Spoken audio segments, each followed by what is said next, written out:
Hello everybody, welcome to Pralines, Deliciousness from the World of Art. The protagonist of this episode is Walter Valentini, born in Pergola in the Marche region in 1928. When Valentini was a child, he used to wander the streets of his small village and remain fascinated by the vaulted doorways behind which, as he imagined, lay hidden a world, at times poor and barren, at times magical and glittering. Another episode worth mentioning is when Valentini is kept in bed during an attack of tonsillitis. He spends hours looking at the ceiling beams and out the window at the cracks in the wall.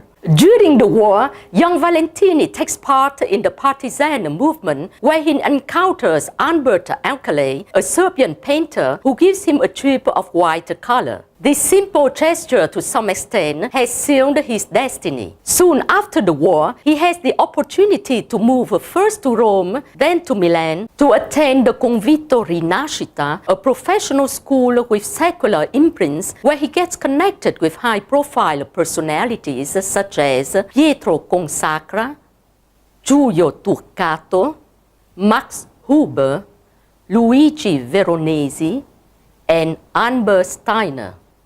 Yet, Valentini continues to nurture a deep nostalgia for his native land. He thus enrolls at the Institute of Fine Arts in Urbino, where he learns the techniques of engraving and printmaking, and where the Renaissance atmosphere reigning over the Montefeltro Palace is pervading. At the end of his studies, he decides to get back to Milan, where he has been working in the advertising field for 15 years. He would make a brilliant career if it were not for the irresistible urge of his secret passion for painting. Then, with the support of the art critic Guido Ballo, Valentini steps into the spotlight as a painter. His first solo show was held in 1974. The artist was 46 years old, an unusual age to kickstart a career. Yet, his work catches public attention thanks to its originality. In the background of his paintings, there appear the interplay between various tones of the dark gray color and several geometric signs such as circles, semicircles, triangles.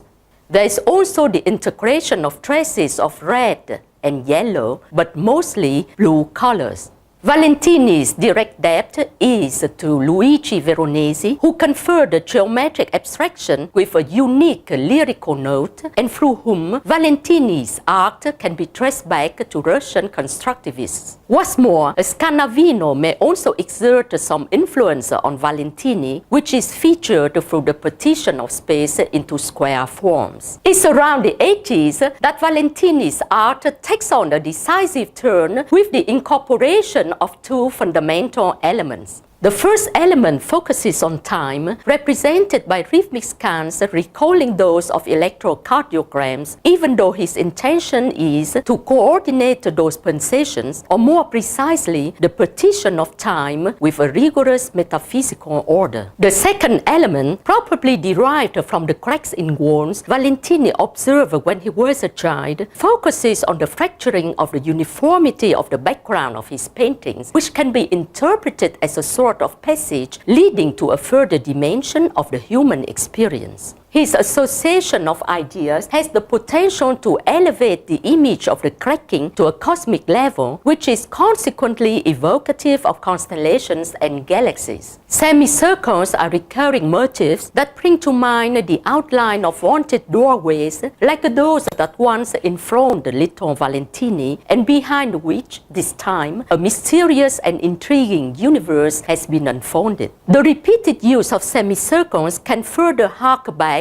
to the Renaissance arcades as those realized by Laurana in Urbino. This feature is best shown through the beautiful series of works dedicated to the fire in the Borgo by Raphael. While the great Renaissance master faced the challenge to maintain the rigor and harmony dominating the stanza della segnatura to enliven a scene characterized by movements and chaos, Valentini adheres to the compositional order, an order that that corresponds to the Divine One and thus obeys the laws of the universe. Valentini's works also embrace sections of cones and ellipses that evidently allude to celestial bodies underlined by traces of gold leaf. His elegant and refined approach to art wins him high appreciation from the protagonists of culture such as Hans Richter, Paolo Volponi, and especially Mario Luzzi, whose poems are illustrated by Valentini's valuable edition graphics.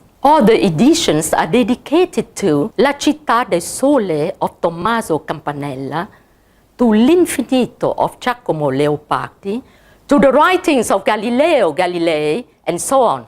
I wish not to have my feet on earth, Valentini states. His is a peaceful transcendence of an artist who is used to gazing up at the sky rather than looking at the earth, who seeks to discover in the world, in nature and in art, those passages that can broaden his horizons, and who delights himself in sharing with us this experience. I stop here. Thank you for listening. Don't miss the next episode of Pralines, Deliciousness from the World of Art.